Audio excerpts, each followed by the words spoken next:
Wind advisory in effect until 9 p.m. this evening. The National Weather Service and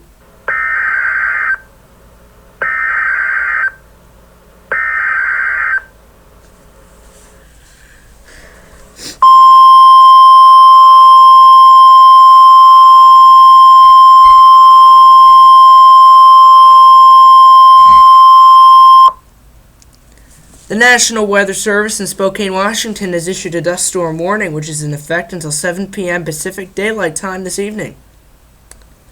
Significant blowing dust across western Adams County and southern Grant County will persist through the afternoon, occasionally reducing visibilities to near zero.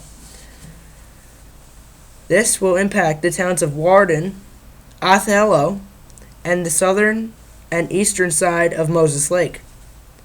WDOT has closed Interstate 90 between Ritzville and Moses Lake due to limited visibilities from blowing dust. A dust storm warning means severely limited visibilities are expected with blowing dust.